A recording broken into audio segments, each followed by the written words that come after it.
muslimat hamba Allah jamaah salat subuh Masjid Jami yang mulia, senantiasa kita memuji Allah Azza wa Jalla, berharap dan benar-benar raja, artinya mendambakan pada Allah Subhanahu wa taala, kiranya Allah berkenan sebagaimana doa yang kita ucapkan, wa ballighna Ramadan. Allah memberikan kita kesempatan panjang umur, mendapatkan kesempatan ibadah dalam bulan suci Ramadan yang insya Allah beberapa hari lagi kita akan menyongsongnya. Pada Rasulullah Muhammad sallallahu alaihi wasallam kita menyampaikan salat wa salam atas bimbingannya, mauidahnya, bagaimana nantinya kita akan memetik buah bagaimana kita mengoperasionalkan Ramadan siang dan malam seefektif dan sebaik mungkin sehingga Ramadan itu menjadikan kesan amal yang terindah bagi kita semua. Karena boleh jadi di antara kita dan sudah banyak saudara-saudara kita yang tidak sempat lagi berRamadan nanti bersama dengan orang-orang yang masih diberi kesempatan. Kita pun tidak mengetahui adakah nanti sampai usia atau belum, tapi tetap kita berdoa, tawil umurana wa ballighna Ramadan. Tunggu-tunggu guru-guru kami, hamba Allah jamaah sekalian yang mulia. Pada kesempatan ini ada beberapa hal yang ingin kita sampaikan, merujuk pada satu hadis Nabi sallallahu alaihi wasallam, di mana dalam kita bekerja ini, dalam kita beraktivitas, dalam kita merespon sesuatu, dalam kita menindaklanjuti sesuatu, itu ada hal yang lamban atau lambat, ada hal yang cepat atau segera. But cepat, kalau terlalu cepat, itu dalam bahasa kita disebut dengan but gerebak-gerebu. Gerebak-gerebu, kerak keruk, gerebak gerebu, gabu hana mampu. Itu pekerjaan yang ajlah namanya, pekerjaan yang sangat bersegera sehingga tidak mapan untuk dilakukan. Dan al-ajlatu itu, ajlah dalam agama itu pekerjaan yang tidak baik, karena ajlah itu datangnya daripada syaitan. Dalam hadis disebutkan bahwa al-ajlatu, bersegera-segera itu adalah minasyaitan illa fi khamsah, kecuali yang boleh bersegera, artinya segera ditindaklanjuti, itu dalam hal yang 5. Fa innaha, karena yang 5 ini min sunnati Rasulillah sallallahu alaihi wasallam, adalah ajaran anjuran dari Nabi sallallahu alaihi wasallam. Yang 5 itu adalah dalam keseharian kita, alhamdulillah sudah kita lakukan, sebahagian sudah sangat memahami ini, mungkin melakukan pun barangkali tidak tahu bahwa itu perintah Nabi, tapi dilakukan sudah. Karena sebahagian pekerjaan kita ini kita lakukan tanpa tahu itu adalah sunnah Nabi. Sebenarnya dilakukan sudah. Seperti kita pakai sandal, dimulai dari sebelah kanan, sebenarnya itu sunnah Nabi. Mami yang legap dia kan sunnah Nabi dah jawab. Dia nesuk silap lu habis belah hunan nesuk. Puji nak masuk belah hunan, kan si kamu rasa masuk belah hunan. Yang jawaban ni tengok. Padahal memang Nabi menganjurkan sebelah kanan. Jadi dilakukan sudah benar, cuman konsep tidak diketahui bahwa itu benar sesuai dengan hadis Nabi. Baik, yang pertama al-awwal, it'amud dhaifi. Sunnah kita bersegera, standby kalau perlu, yaitu menghidangkan makanan kepada tamu yang hadir. Yang sunnah Nabi. Nabi siapapun yang hadir bertamu kepadanya itu selalu diawali dengan memberikan hidangan atau sajian. Jika dianggap itu adalah tamu yang betul-betul memang ingin menemukan Rasulullah, kan sudah kita lakukan sebagai orang Aceh, apalagi kita sangat suka gemar menerima tamu, datang tamu, kalau mengeduk buat pergi dua ni. Itu sudah sunnah Nabi. Bahkan di tempat-tempat kita lihat acara seperti pesta, kalau kita datang, kedih dia tunggu kedih, kalau tunjuk dia juga kedih bak meja makan ni le.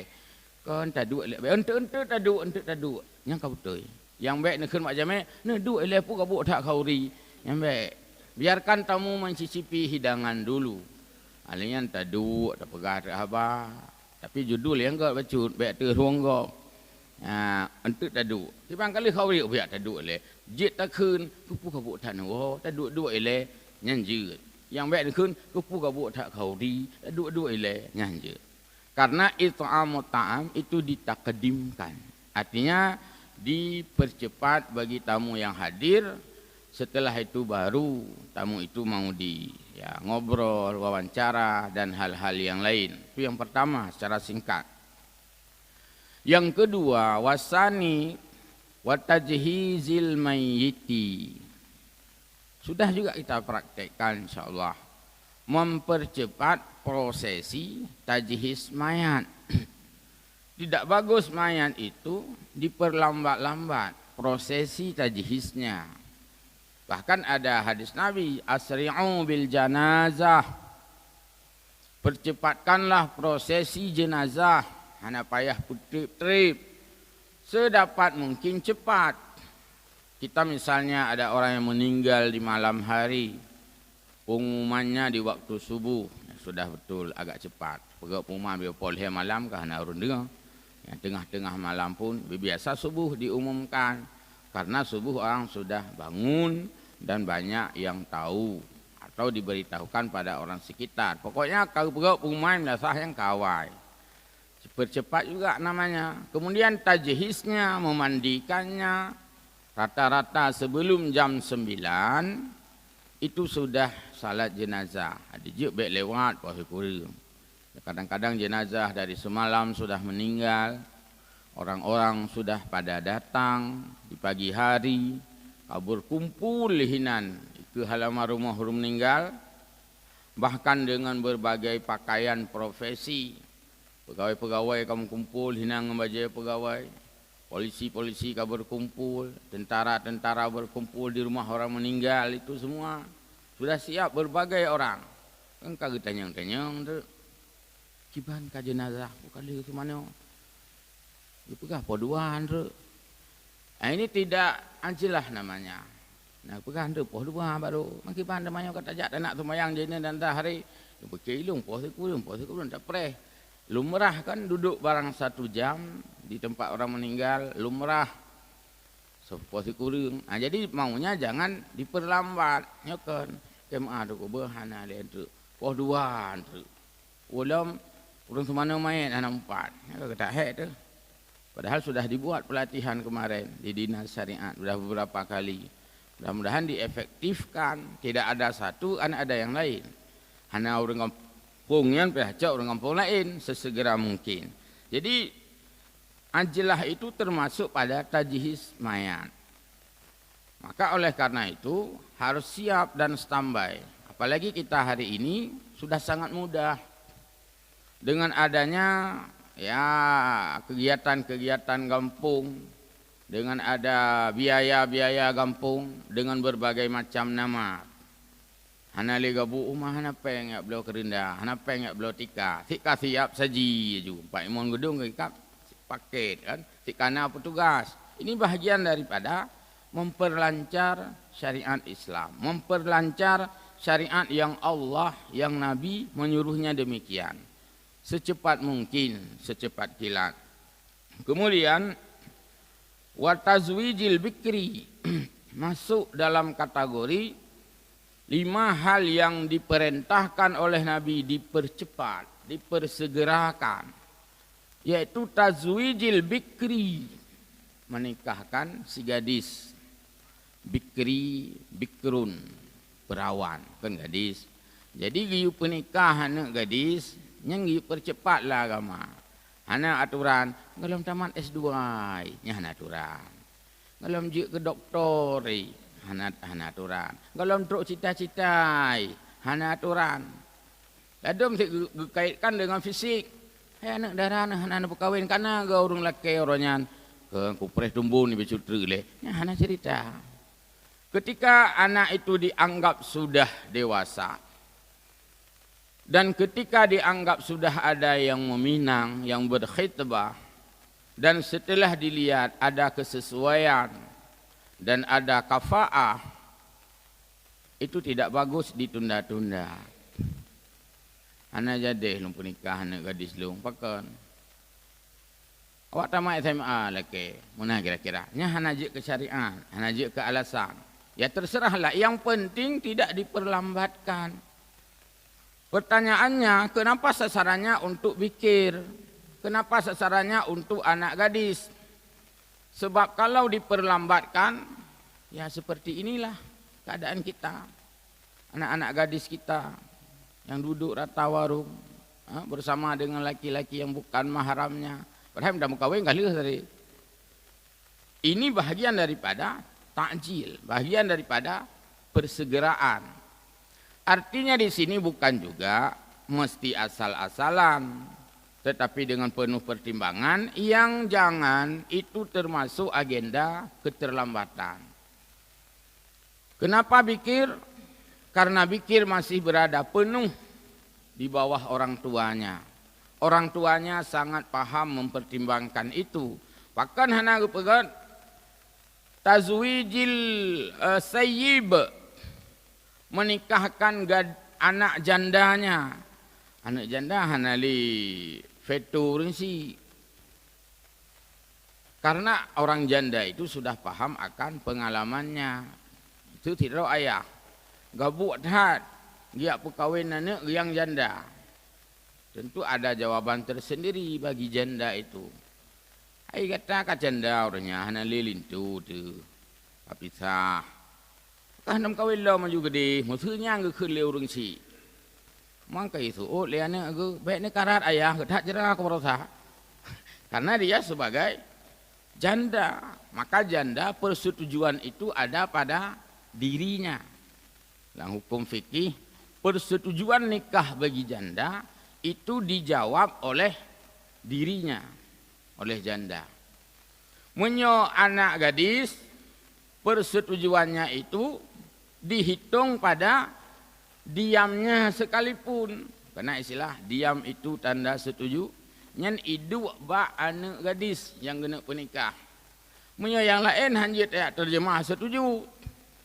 Putung i mutiji baro ku i mumsi ge i mana kena pu. Berarti yang setujunya kan ada porsinya, di mana itu maksudnya diam adalah setuju. Maka hadis menyebutkan tazwijul bikri, menikahkan anak gadisnya, bukan menikahkan anak-anak yang sudah jandanya. Dan di sini juga tidak disebutkan tazwijir rijal, menikahkan pemudanya. Hanazid, karena pemuda itu mesti ada persiapan. Hadirah anak muda, ditayang lihat anak muda. Tayang lihat, apakah nak tam kawin ni kata kamu muda ni, kau mu kalau perlu pakai. Kau mana ya? Lung pegak persiapan le, tapi lung kau orang tanggung jawab, lung kan terjek ke kepala rumah tangga. Tak lung kamu kawin tu dumpu bak draw ni, kenjerahan tu lung persiapkan diri le, anak pupunya. Itulah jawaban yang benar. Karena manistata'a minkumul ba'ah, siapa yang sudah punya persiapan menikah, al-ba'ah di situ adalah kemampuan mengayomi keluarga. Ditujukan kepada pemuda. Falyatazawwaj. Jadi pemuda kawin itu tidak boleh segera. Pemuda kawin itu adalah menanti kesiapannya untuk al-ba'ah. Sedangkan dalam hadis bunuh, segerakan kawin anak gadismu. Bahkan anak gadis mahana ditunda. Karena anak gadis tidak perlu ba'ah. Urinang hana pakai mailon tu hai ibu wana. Hana gak kenyan li anak gadis. Karena dia sebagai ibu rumah tangga dan dia sendiri dinafkahi oleh laki-laki. Nah, inilah bagaimana kita lihat indah sekali yang disusun, yang diatur oleh Nabi ketika disuruh menikah segera, tidak ditujukan kepada pemuda-pemuda yang belum siap. Punya pemuda-pemuda yang belum siap juga menikah, ikun menikah kok menikah ikah bawai lam tengah kun. Belum apa-apa sudah berantakan.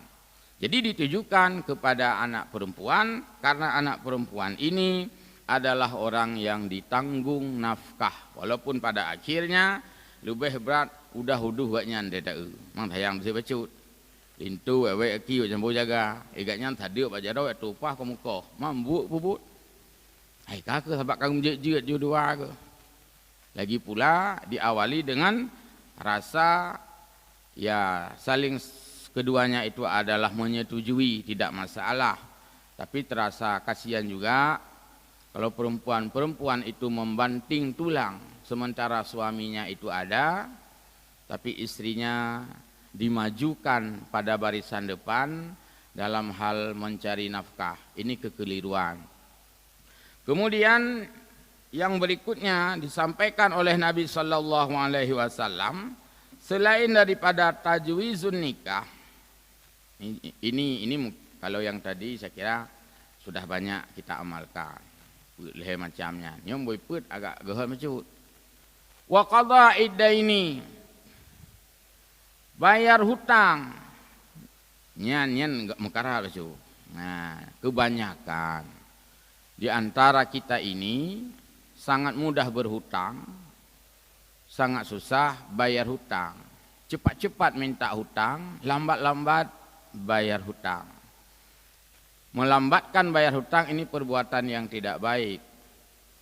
Maksudnya adalah hutang-hutang yang tidak berkaitan dengan mekanisme, tidak berkaitan dengan sistem.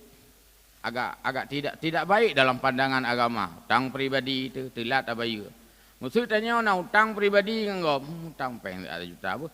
Minggu keun tu lum bayar. Nya mengetanya yang dak nyampai jam bayar, draw tu si pegah ju. Insya-Allah minggu keun tu lum bayar luak tetek draw na. Nya tanya ka minggu ke kiban. Kemunan kalau mikok pale DPR, urusan peng pribadi tanya ngkok pale DPR. Ana urusan. Sebab peng utang pribadi, lain dengan utang negara.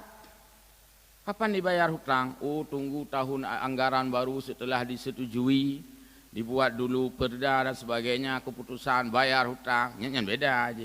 Anjir dia cok pen tak ruah kero tu, ada sistem, mekanisme. Tapi hutang pribadi dengan pribadi, kapan dijanjikan segitulah dibayar. Atau menyampaikan keterus terangan di awalnya. Nabi yang pinjam peng tak getah berapa penting padu 10 juta. Cumanya bayar lem pegah ju terus terang. Puak belah tau ke je. Pegah ju jelas-jelas. Puak belah tau ke nak bayar. Yang menan kakak sedekah juga dalam 10 juta nya. Daripada mengikat perasaan dan rata-rata adalah orang-orang yang memberikan hutang kepada orang lain itu bisa merasakan perpecahan. Abu ngeh dua apa gara-gara hutang. Le that pembunuhan juga banyak gara-gara hutang. Kemudian putus silaturahmi juga gara-gara hutang. Menimbulkan fitnah juga gara-gara hutang. Maka hutang ini disuruh segerakan bayar oleh Nabi SAW agar tidak mudarat orang yang sudah membantunya. Di awal-awal baik kita memberikan dia hutang. Wa ta'awanu ya 'alal birri. Saling membantu. Nah kemudahan, nah urang lagi hutang. Kita berikan kalau mampu itu sangat bagus dalam agama. Gak tetat. Tapi fui beban orang lain. Tapi ketika tidak dibayar hutang itu, maka itu satu pekerjaan yang menzalimi orang yang memberi hutang. Maka wa qada'ud daini itu bahagian yang dianjurkan oleh Nabi, hal yang mesti dipercepat. Oh, dong janji tu ada kumukoh lung bayar. Misalnya di kampung. Tu kumukoh lung bayar. Kenapa? Udah ada dua uang, jual padi, bayarkan hutang. Untuk ada tanggai sah lung bayar bu, menyilah pegawai. Kenapa gaji? Kasihkan dia. Jadi baik lainnya program lain. Maka kalau tidak sanggup berhutang, mestinya hutang itu dihindari kecuali pada hal-hal yang urgent. pada hal-hal yang betul-betul memang itu adalah mudarat. Tak berat penting peng. Akan mutang Pak Gop. Nak pu baru HP, pu mutang. Nah, yang nak perlu HP. Igop menggeroi tampeng ya enggak mutang, ya belau HP baru. Padahal itu bukan hal-hal yang sifatnya primary, bukan yang paling utama. Hana HP baru, HP tu ha kan je si. Mana orang berkaki pandai udepnya jamun kamu deremnya hana HP yang kumahnya. Kajut HP tu ha kan je. Dia pun tak baru ira nempeng mutang Mak Gop. Ya perlu HP baru peng dro dah. Baik peng mutang. Nilainya Gop, igop HP tu ha pakai. Niat mutang peng baknya ngah HP baru. Urang popeng mentang HP tu ha. Masa ada ni yang mutang kang HP baru. Yang kelih-lih ngairat masa ceh. Nah, itu hal-hal yang menyimpang daripada apa yang disampaikan oleh Nabi. Yang terakhir, yang kelima, yaitu wat taubah ala dzunub. Kita bertaubat, memperbaiki diri, merenovasi diri, kembali pada Allah Azza wa Jalla, memohon ampun, itu hal yang segera dan sesegera mungkin.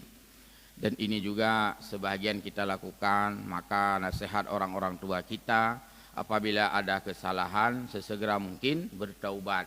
Minimal dengan beristighfar, mengucapkan astaghfirullahaladzim. Dulu orang-orang tua kita secepat mungkin menegur kita. Dia tanya, "Otak pegah apa salah, otak banyak-banyak tu, muda-muda masih kecil-kecil, langsung kalau salah, puka pegahnya, mucap, langsung segera mungkin. Ni hanya tak kun untuk mengucap, untuk popoleh amat untuk hana sesegera mungkin, karena itu adalah taubat. Dan sebelum mati, makna segera mungkin, makna pertama sebelum mati. Makna yang kedua adalah segera setelah kita melakukan dosa, sesuai dengan hadis Nabi, yaitu apabila seseorang melakukan kesalahan, wa atbi'in sayyi'atal hasanata tamhuha, maka hendaklah segera mungkin ia melakukan kebaikan, semoga Allah menghapuskan kesalahan itu. Baru hanagot bak pegah. Cuba bahasa Aceh, cuba. Jamun yang tanya cuba. Kelirun tu apa ka pegahnya? Ubi beur kentut, bibeur. Ubi beur kentut. Jadi babah kita yang tidak indah, bahasa kita yang kasar, orang-orang tua kita dulu meminta untuk bibeur bibir kita. Weng babah tu, bibeur. Artinya dia ingin kita kembali. Inilah kira-kira konsep dan prosesi taubat dengan segera. Maka kena juga astaghfirullahaladzim. Ini menunjukkan bahwa anjilah perbuatan yang sesegera mungkin. Kalau makna yang utama adalah sebelum mati, maka Ramadan ke depan ini semoga kita tidak diberikan dulu oleh Allah SWT kematian. Kita mohon, tapi itu hak Allah. Semoga kita sempat beramal di bulan Ramadan, karena itu adalah bulan yang sangat agung, bulan untuk bertaubat, bulan untuk perbanyak doa. Bukan berarti di bulan lain tidak ada, sama juga. Tapi bulan Ramadan bulan yang terlebih sebagai sayyidus syuhur, maka kita bersegeralah, berajlah taubat terhadap dosa-dosa kita. Kematian tidak pernah menjanjikan tanggal berapa untuk kita, dan saudara-saudara kita yang telah berpulang ke rahmatullah juga tidak pernah seorang pun yang memberikan catatan kepada kita bahwa dia akan meninggal dunia. Meninggal dimanapun juga, kapanpun juga, rahasia itu ada pada Allah Subhanahu wa ta'ala. Kadang-kadang meninggal di tempat yang baik, tempat kebiasaan dia beribadah. Seperti pengalaman kemarin hari Jumat di Birun. Saat kebetulan saya jadi khatib, masuk ruang khatib, lalu panitia lagi bukan ada sedikit susah begitu kan. Tunggu, nah udah meninggal, saya pada udah meninggal lu tanya lu. Nah pak kagetuk sajadah tiaknya kena tengah luar ambulan. Waktu azan 10 menit lagi kena azan Jumat. Meninggal dia di dalam masjid karena dia selalu salatnya di masjid itu. Dan dia selalu mengambil saf depan, saf kanan depan, tapi langganan ni akhirnya Allah kan mencabut nyawanya di situ juga. Cukup meninggal, cukup indah sekali. Pas saya buka, rupanya sudah kawan saya. Sudah abang letting saya yang di koran kemarin, ya, yang dibirin viral di Masjid Agung, seorang jamaah setelah diputar CCTV ternyata dia baru saja salat sunat. Salat sunat minta tameh, bak telefon nak tameh Masjid Agung birin. Belum berapa menit, ada terus menit bima geduk, langsung terjatuh. Orang menganggap dia itu istirahat karena apa kan? Dang perehatan. Rupanya istirahat dan pereh kiamat. Nah, ini ya kita tidak tahu kematian. Semoga Allah mengakhiri kehidupan kita dengan husnul khatimah di tempat yang baik sebagaimana orang-orang yang baik yang telah Allah perlihatkan sebagai contoh bagi kita. Demikian barangkali karena kita menyambut Ramadan, ke depan mungkin ya sudah masuk dalam bulan Ramadan, 2 Jumat yang akan datang. Artinya pertemuan subuh nampaknya ini adalah terakhir dulu sementara dengan saya, maka menyambut Ramadan saya mohon maaf. Semoga Allah Subhanahu wa taala mentazkiyahkan kita, artinya membersihkan jiwa kita untuk menyambut Ramadan, dan kita saling meminta dan juga saling memberikan kemaafan. Kan kata pemaaf. Amin ya rabbal alamin. Nyukan kau meninggal. Nah, cuma tidak ke maaf saja kalau meninggal. Itu bukan meninggal. Wallahu a'lamu bissawab wa ilaihi ma'ab. Wassalamualaikum warahmatullahi wabarakatuh.